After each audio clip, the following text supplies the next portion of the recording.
Why Kara 7 bled smoke and static. Rain hissed through the jungle canopy, soaking the shattered underbrush below. Fires still burned from yesterday's skirmish, their orange glow dim under the silver sky. The ground was soft with churned mud and plasma ash. Somewhere beneath it, 3 Terran Marines screamed for help. Private Kyla Jean lay face down in a crater, her left leg severed above the knee, cauterized mid-thigh. The shock had passed, now it was pain, pure and bottomless. Every time she blinked, her HUD flickered red. Need a corpseman. Her squad leader barked over the comm. We are pinned, Grid 6 Bravo. Medkits out. Repeat, medkits dry. A sniper round cracked through the canopy. The comms hissed and cut. Above, through thick clouds and drifting debris, something small and silver sliced across the sky. It was coming in hot. Eli Voss dropped into hell like he'd done it 100 times before, because he had. The jump pack hissed, slowed, released. He landed in a crouch, knees crunching soft dirt, medkit locked tight across his back. Bullets whipped past. He didn't flinch. He didn't check the sky. He didn't reach for a gun. He sprinted through smoke and plasma, low and fast. Scout drone buzzed beside his head. Sniper 142 meters north-northeast. I'm not here for him. He's definitely here for you. Eli slid behind an overturned tank hull, unslung his medkit, and spoke into his comm. Kyla, you still with me? Yeah, she croaked. Barely. I need 60 seconds and a tourniquet. He reached her position 30 seconds later. No cover. No roof. Just an open crater full of blood and rain. The sniper saw him. Eli didn't stop. He dropped to his knees beside Kyla, opened his kit, and went to work. No hesitation. No drama. Clamp. Spray seal. Foam gel. Wrap. Inject. You're good, he said, even though she was going into shock. Breathe. Think about something stupid. Bubblegum. Sunsets. Dogs. Don't think about the leg. It's not there anymore, so it can't hurt you. She blinked.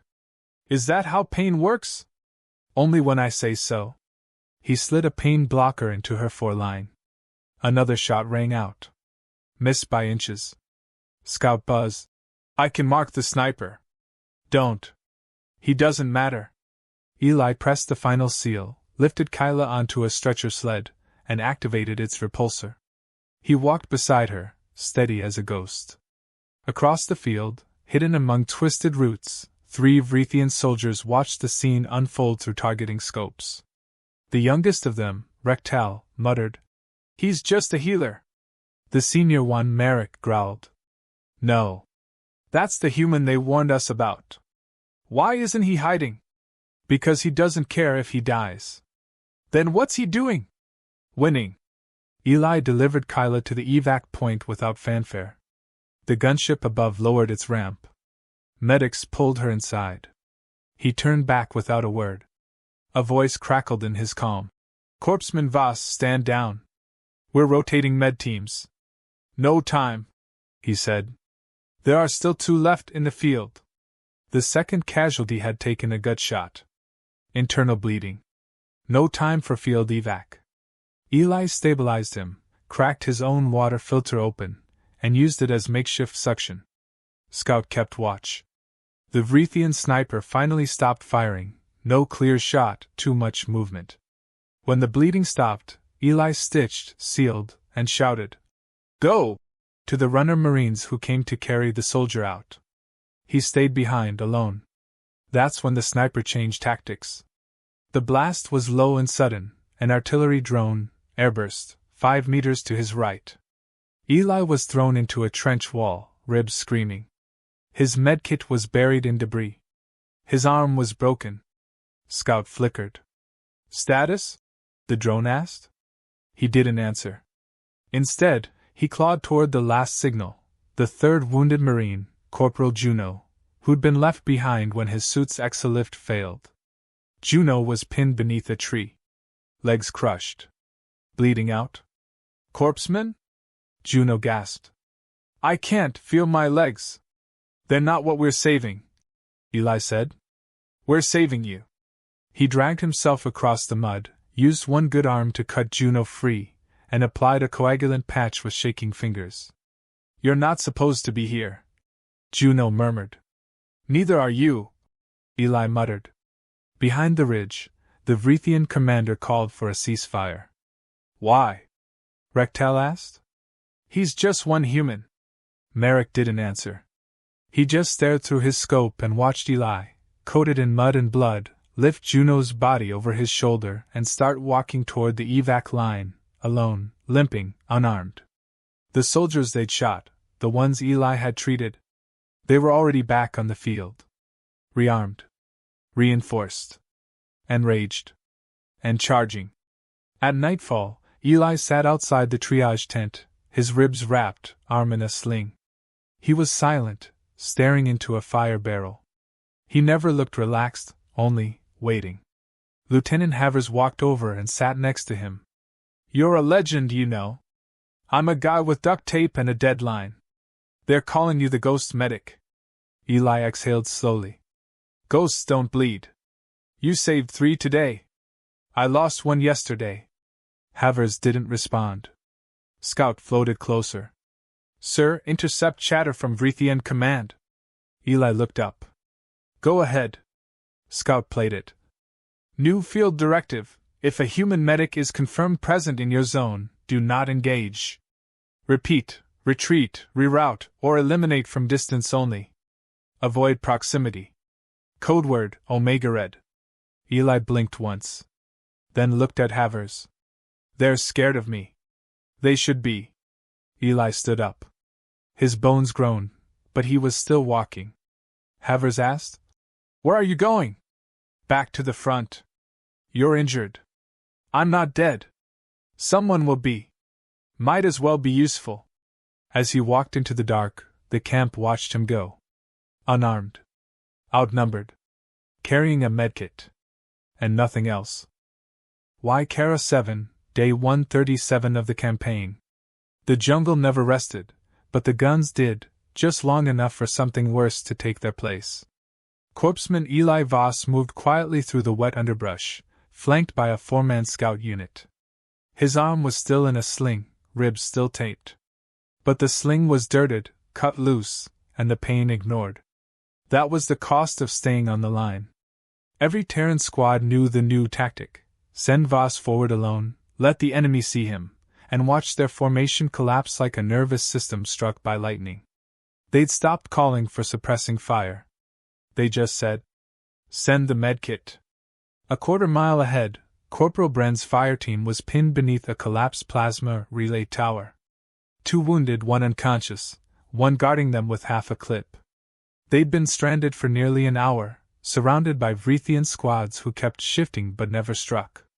It's like they're waiting for something. Bren hissed into comms. Wrong, Eli replied, climbing into view. They're deciding if they want to die. Scout hovered above, mapping heat signatures across the trees. 6 enemy units in visual range. No one firing. Let's keep it that way. As Eli approached, the Vrithian spotters flinched. Inside a camouflaged blind, Unit Commander Torsken barked into his comm. Confirmed visual. Human medic. The one from Sector 12. A second voice snapped back. Fall back. Do not engage. Torsken clicked his tusks. But we outnumber. Protocol Omega Red. You shoot, they don't fall. He patches. They rise. And then they kill you. From across the hill, a sniper's trigger finger hovered. His target, Eli, knelt beside a Terran Marine, whispering something as he started triage. The sniper froze. He'd heard the stories. Seen the footage. The Red Cross ghost. And he let the rifle fall.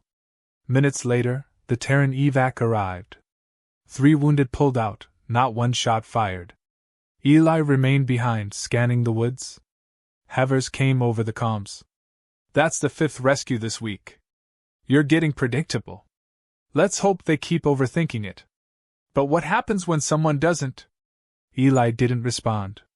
He already knew. The answer came 6 hours later. Zone Delta 9. Raytheon Battalion 4.7, led by General Zorek, the one commander arrogant enough to ignore Central Command. He believed the fear around Eli Voss was fabricated. A myth. His orders: eliminate the Terran medic on sight. Burn the body. Show the galaxy there's no such thing as human legends. Eli was mid-evac, treating a crushed evac shuttle pilot inside a collapsed ravine when the ground trembled from a bombardment too precise to be random. Scout flared red. Incoming artillery. 4 seconds. Eli threw himself over the patient, covering her body. The blast collapsed the ravine ceiling. Later, in darkness and dust, he woke coughing. The pilot was dead. Chest crushed. Too fast to feel. Scout was offline. His HUD glitched and sparked. He couldn't move his right leg. But he was alive. So he crawled. News of the hit spread fast, across Raytheon and Terran channels. The medic was down. Zorek's troops celebrated. Even filmed the crater. But the feed from a Terran recon drone told a different story. 32 hours later, Eli Voss was seen limping out of the crater carrying another wounded Marine across his back. No escort. No cover. Just grit. And the medkit still on his back. The next day, Terran Command uploaded a video to every channel in neutral space. Eli Voss, bloody and bruised, stared into the camera. They bombed a field hospital to kill me. They hit civilians. They hit medics. And I'm still breathing. I didn't come here to fight. I came to carry people home. If you're scared of that, maybe it says more about you. The transmission spread like wildfire. So did the footage of Eli treating 2 wounded Raytheons during his crawl out of the crater. Even the enemies started whispering. He heals both sides. In the halls of the Raytheon War Council, Kravix watched the viral clip in silence. His ministers panicked. We've created a symbol. Their troops follow him like a banner. One general slammed the table. We should have killed him the first time. We tried. Kravix growled. Silence fell. Then he issued a galaxy-wide field order. From this moment, Protocol Omega Red is no longer optional. No Raytheon unit will engage a human medic in the field. If encountered, retreat or reroute. To violate this order is death.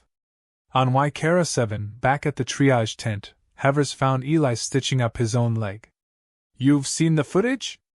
Eli didn't look up. Not interested in fame. Well, you've got it. We just won 3 battles in one day because they thought you were there. I wasn't. They don't know that. We planted red medkits on 3 other corpsmen. That's dangerous. They volunteered. Eli stared at him. Hope they know how to keep their hands steady while someone screams for their mother. Havers nodded, quieter now. They're not you. But they're trying. Eli tied the stitch. Trying gets people killed.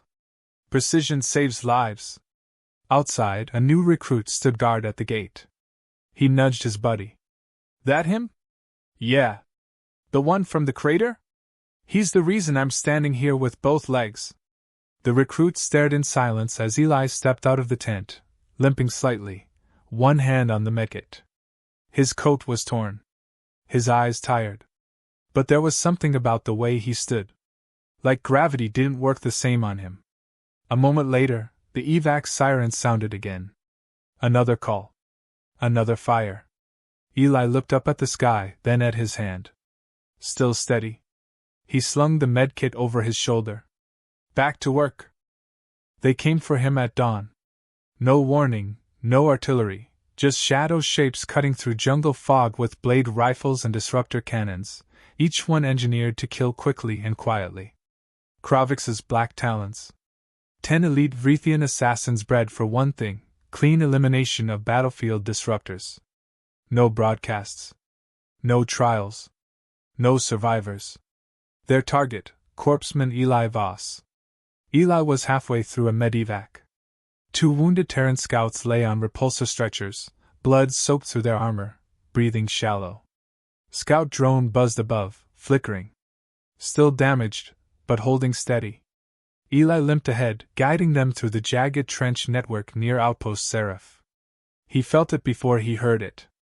The trees stilled. The birds vanished. Then, "Contact! Close!" one scout screamed. The first bolt hit the repulsor sled, sending it spinning. Eli dropped instantly, throwing his body between the fire and the wounded. He had no weapon. Just the kit. The assassins struck fast, 3 from the left, 2 from the cliffs, 5 circling wide. Eli dragged the sleds toward a fallen barrier, barking orders to the injured. "Roll left. Stay low. Breathe. I've got you." A beam grazed his shoulder. He didn't stop. Scout projected thermal imaging.